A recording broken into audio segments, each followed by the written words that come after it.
You ever wonder who came up with eggs and bunnies to celebrate Easter? Kind of a contradiction in terms, isn't it? I mean, I guess I could Google who did it, but who wants to work that hard? Whoa, all right. Oh, we're doing this now. Okay, all right.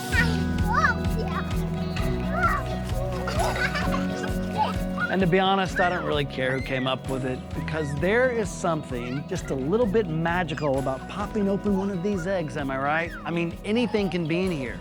A toy, candy, money. And then occasionally, you have the unfortunate luck of finding the empty one. Maybe an empty egg is a better symbol for Easter than a full one.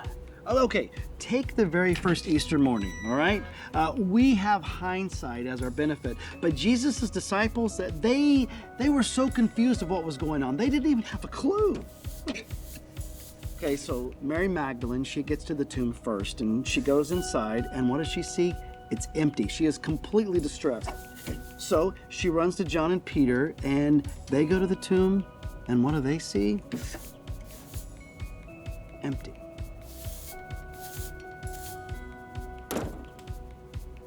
Empty is a negative word, isn't it?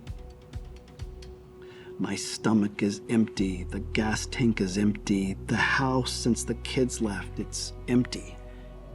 Empty just feels like disappointment. And on that very first Easter morning, nobody knew the word empty better than Jesus' followers. They had empty hearts, and they had empty hope. There's nothing in it! I got you, buddy. You see, the thing about Jesus, he takes empty things and he fills them. Empty tombs become resurrected miracles. Empty hearts get filled with love, and empty hope overflows with everlasting purpose. Yes, Jesus specializes in empty. Here you go, buddy. Jesus emptied himself for our sake, that we may be filled with love, meant to save the world. I don't know about you, but nowadays, when it seems like we wake up and we are more isolated, alone, empty. But maybe this Easter, between all the eggs and the bunnies and the beans and every other activity, can I ask you a question? Will you allow Jesus to come into your emptiness?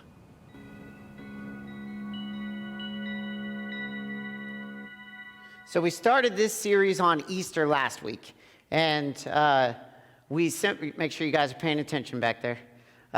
We're simply looking at this idea of what Easter means to us, and last week we looked at this idea that Easter is a time of celebration, and how our souls connect with and celebrate God way more often than we realize. And we talked about this idea that oftentimes we think that to truly spiritually celebrate God, we have to have certain postures or say certain words or be in certain places. But oftentimes, on a daily basis, God is connecting with our spirits. And it's in those moments where we feel like, wow, this is the life I was created to live.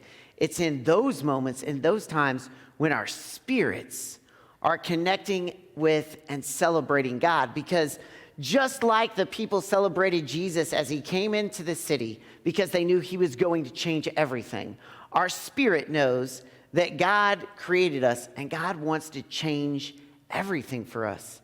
And so when we get glimpses of that life that we're supposed to live, our spirit celebrates God.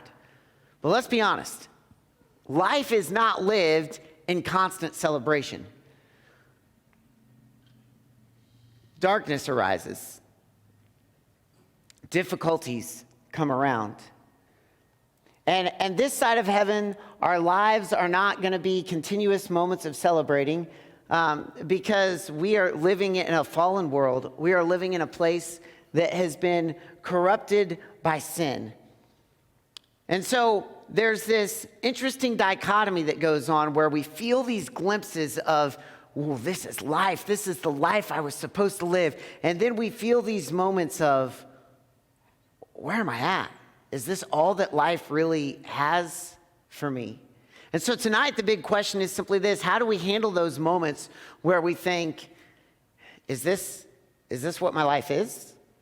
How do I handle this difficulty, this moment when it arises? Jesus' followers, they celebrated Jesus when he came into the city. He came into Jerusalem and they were celebrating. It was called Palm Sunday, and they were throwing down their coats and their palm branches, and they knew that he was coming to change everything. And a few short days later, they went from a massive celebration where Jesus was going to change everything to what is happening. Check out what it says here in the book of John. It says this. I'm sorry, not John, Mark. Nope, wait. Yeah, we'll jump into John. Mark chapter 14, and immediately while he was still speaking, Judas came, and one of the 12, and with him a crowd with swords and clubs from the chief priests and the scribes and the elders. Now the betrayer had given them a sign, saying, "The one I will kiss is the man. Seize him and lead him away under guard." And when he came, he went up to him and at once said, "Rabbi," and he kissed him, and they laid hands on him, and he seized him. But one of those who stood by drew his sword and struck the servant of the high priest and cut off his ear. And Jesus said to them, "Have you come out against a robber with swords and clubs to capture me? Day after day I was with you in the temple and teaching, and you did not seize me. But let the scriptures be fulfilled." And they all left him and fled. And this is where I want to focus right now. Jesus is being betrayed. He's being taken away. And his disciples, his followers, the people that a few days earlier were just celebrating and excited, they left him. They fled. Pay attention for me. They fled. They left. You see, because they knew what was going to happen. They knew that to stay with Jesus meant their own death and demise. And so they fled. Now, we know the rest of the story. We know that Jesus was killed on a cross and he rose again 3 days later, and he was going to come back and reinstate the disciples, and they were going to go on to make massive changes around the world and become the people that started the church that we know of as today. But in that moment, I want to pause right here. You're with Jesus. You followed him for years, and suddenly you are left running in the dark, hiding for your life. Everything was supposed to be better. Everything was supposed to be amazing, and now you are left hiding for your life. And I imagine they were sitting there huddled together wondering, what now? What now? Is this all that life has for me? Is this what my life has come to? Hiding in the dark, hoping they don't come after me next. Have you ever been there? Have you ever been in those moments where life doesn't go the way that it should? And you're left wondering, man, is this what my life amounts to? Maybe it's when your parents decided they were getting a divorce and it just kind of ripped you apart, or maybe it's when you lost a family member, or maybe it's when a friend stabbed you in the back. Maybe it's when you got an injury and it ended your athletic career. Whatever it may be, have you ever been in those moments where you're like, I'm not really sure what to do now? Is this my life? How do I move forward now? I love Easter egg hunts. And I always have. And I did Easter egg hunts as a kid, of course. But I did Easter egg hunts probably definitely way longer than I should have. I was doing Easter egg hunts with my family long into middle school, high school, and even into college. I had one younger sister and then 4 younger cousins that were younger than her. And the Muston family is pretty competitive, ultra competitive. And so we can turn anything into a competition. And so we would get over to my grandparents' house, and the Easter egg hunt was not just a fun little run around the yard, find Easter eggs with candy or trinkets or real eggs that we had already colored. The Easter egg hunt was a moment of truth. You were going to go out there and you were going to sprint, you were going to tackle, you were going to push, pull, whatever you had to do to prove that you were the very best Easter egg hunter out there. I can vividly remember being in high school and even into early college, sprinting after eggs and just shoving my sister and my 4 younger cousins out of the way. I mean, just shoving them out of the way to get the most Easter eggs. And I tell you what, they were shoving me right back. They were beasts, and it was super competitive. And at the end, what would always happen is my grandparents would hide massive amounts of eggs. And at the end, what would always happen is we would gather up our baskets and we would count our eggs, and it would be really, really close. But my grandparents had forgotten how many eggs there were hidden because they had hidden so many, or where they were hidden. And so we were left out there thinking, there's more out here. There's got to, if I can find just a few more, there's more out here. I'm going to find it and I'm going to be the best. And sometimes I think that's where we find our lives.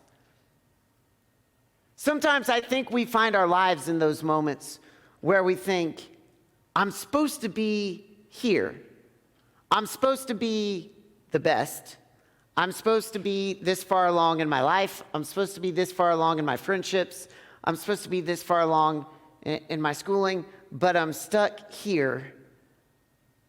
And I'm searching for how to get where I'm going, but I can't find it. And then we face those moments in life where we think, what if there is no more out there? What if this is where I'm left? How do we come to grips with that? And how do we honestly handle those moments? Now, there's a lot of advice out there on how to handle moments like this. But I think the best advice that we can get is Jesus' interactions with Peter. So let me catch you up on from the moment all the disciples fled to this moment where Jesus has this interaction with Peter, okay? The disciples flee, Peter runs away as well as John, and they run away together. But Peter and John have a plan. Peter and John follow Jesus from a distance because they want to see what's going to happen. And so they follow Jesus from a distance, and they follow him into the courtyard. And you guys have probably heard the story.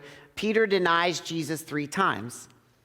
The third time Peter denies Jesus, the Bible says that he called down curses on himself. And so Peter, for lack of better terms, Peter goes from a guy that is just a super follower of Jesus to calling down curses, or in other words, cussing someone out to prove he is not a follower of Jesus. And after that third time, he goes out and he weeps bitterly. Fast forward a little bit. Mary Magdalene goes to the tomb. She says Jesus is risen. Peter and John run to the tomb. They step inside. They see that Jesus is not there. Now, here's where it gets really interesting. Okay, Jesus is risen. They're not fully comprehending what is going on, but they know something is happening. A few days later, Jesus shows up to the disciples. Twice. Okay, so keep this in mind.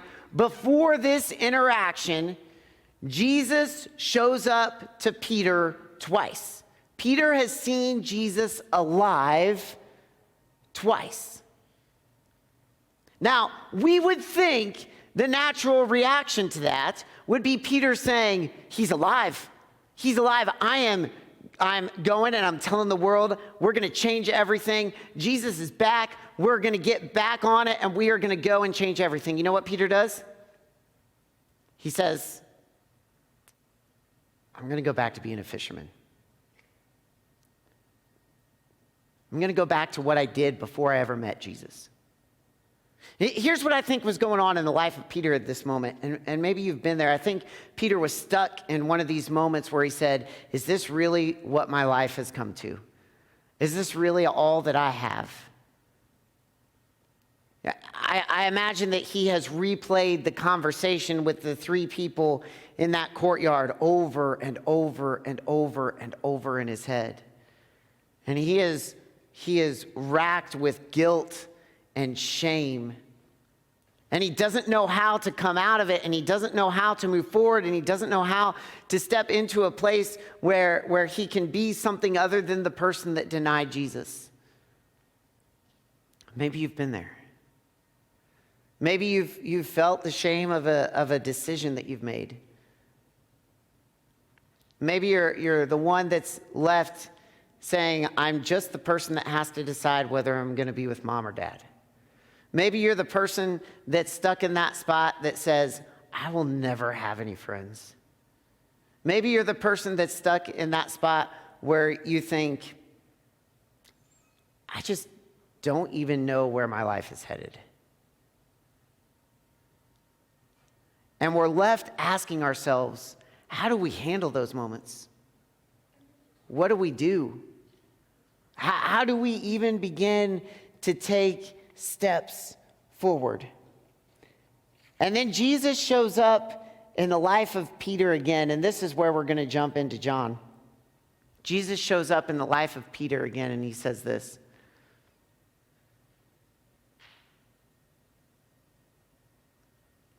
Maybe. When they had finished breakfast, Peter jumped out of the boat. Jesus is on the shore. Peter jumps out of this boat. He swims to Jesus, and Jesus is like, hey, let's have breakfast. Okay, now hold on. Let me stop there, because a lot happens at eating breakfast. You're Peter. You have no idea where your life is headed. And Jesus says, let's have breakfast. Talk about awkward silences. How do you even begin to have breakfast with Jesus? You got to be thinking, all right, what's Jesus thinking? Like, what's coming next? Like, he knows what I did. And I love this interaction. When they had finished breakfast, Jesus said to Simon Peter, Simon, son of John, do you love me more than these? And Peter said to him, yes, Lord, you know that I love you. And he said to him, feed my lambs. And Jesus said to him a second time, Simon, son of John, do you love me? And he said to him, yes, Lord, you know that I love you. And Jesus said to him, tend my sheep. And Jesus said to him a third time, do you love me? And Peter was grieved because he said to him a third time, do you love me? And he said to him, Lord, you know everything. You know that I love you. And Jesus said to him, feed my sheep. Now, as I have read this numerous times over the years, I have always thought that Jesus said, do you love me 3 times to Peter for one reason. Because Peter denied him 3 times. And I always thought that Jesus was kind of sticking it to Peter. Like, I always thought Jesus was like, do you love me? Remember that first time you denied me? Do you love me? Remember that second time you denied me? Do you love me? You remember that third time you denied me? And like he's sticking it in so that Peter will really feel the weight of the decision that he's done. But I think I've been wrong. I don't think that's the case at all. I think ultimately what Jesus is doing here is he's trying to help Peter figure out how to take a step forward out of this place in his life where he feels stuck. And I think we can learn a lot for our own lives from the way that Jesus helps Peter move forward. Because here's what I think happens. I think Peter answers the question the first 2 times the exact same. Yes, Lord, you know that I love you. Isn't that kind of what we do? Like we pretend like everything's okay. Like we know we made a mistake. We know our lives are falling apart. We know that my hip is busted up, but I'm doing okay. Yeah, how are things going? Things are going really good, right? And we pretend like everything's okay. And I love the 3rd time Jesus asked. I don't think Jesus was ever sticking it to Peter. I think Jesus wanted to hear Peter's heart. And I think Jesus understood that when Peter could express the depths of who he was to the person that died to save him, he was going to be able to move forward. And it wasn't until Peter expressed the depths of how he felt and who he was that Jesus was able to say, there's a future. And so Jesus asks him a third time, and it says, Peter was grieved. That's such a short line, but I wonder how long that moment lasted. I wonder if there were tears and if there was sobbing. I wonder if Peter just finally erupted all of the emotions out to Jesus as his Savior. If he finally let down his guard and said, I'm not okay. I'm struggling and I'm hurting and I don't know how to move forward and I don't know how to get over all of the baggage and the stuff that I've got in my life. And in that moment when Peter is finally honest, Jesus is able to say, you've got a future. You've got a future. I'm going to do incredible things through you.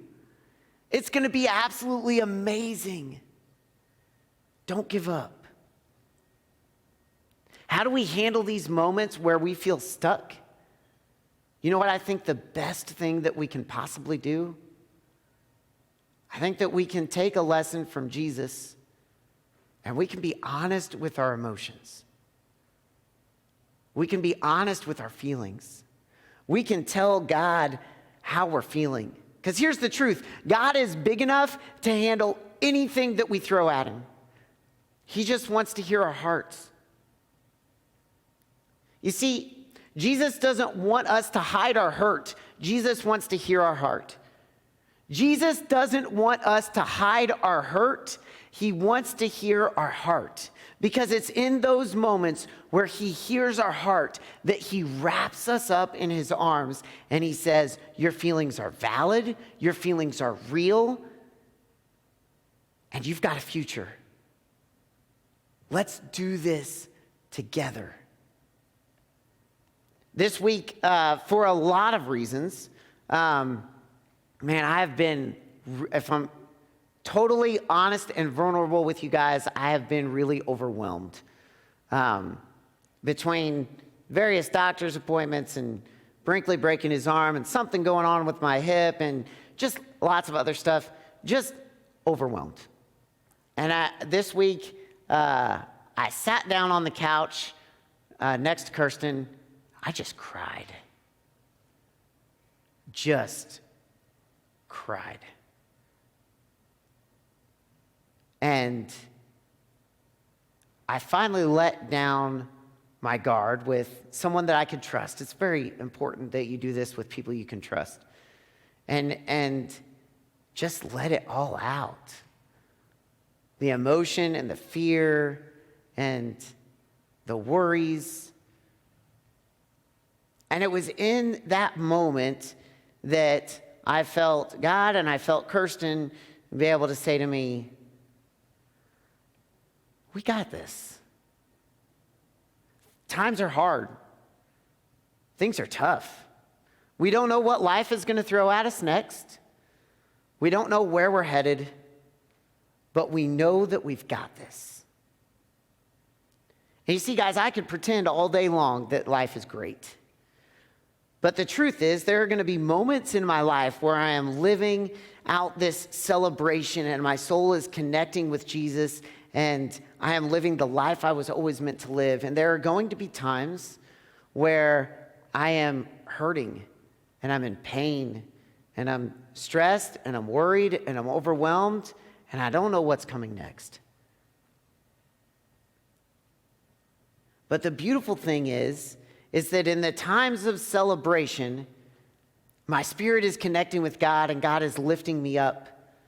And in the times of my deepest worries and despair, I can be honest with God about who I am, and He is reaching down and encouraging me that there is a future and there is a hope, and to continue following Him, continue doing life. Don't give up. There is always a future for us. no matter what we are going through. And I love when we get honest. Again, I want to make this very clear. When we get honest with our emotions, with God or with a very trusted adult, hear that clearly, a very trusted adult, two things happen. Our emotions are validated because, guys, your emotions are real and they are honest and they are important that you feel them. Your emotions are validated. And second, God reminds us we're not stuck in this moment. This is not just a moment that's going to last a lifetime. This is just a moment. And there is a future after this moment is done. And so I give a practical challenge every single week, and I want to give a practical challenge to you guys this week. This is something that we do every week just to say, if I want to take a next step in my faith, here's what I'm going to do. I'm going to try to do this one thing. And the practical challenge this week is simply this. It's that I want you to get real with your emotions. Express your emotions to God. Express your emotions to a trusted adult. And be honest with how you're feeling and where you're at and your fears and your worries and your insecurities and just express it. Don't pretend like everything's okay. Allow God to validate your feelings and allow Him to remind you that you have a future, that this is just a moment and you have a future. Next week, we're going to talk some more about Easter, and it's going to be more of an encouraging sermon. But I felt very strongly that this was an important topic for us to hit, that life is not always easy. It's not. But in those moments, we can be reminded that our feelings are valid and we do have a future. Let me pray for us. God, thank you so much for tonight and just a chance to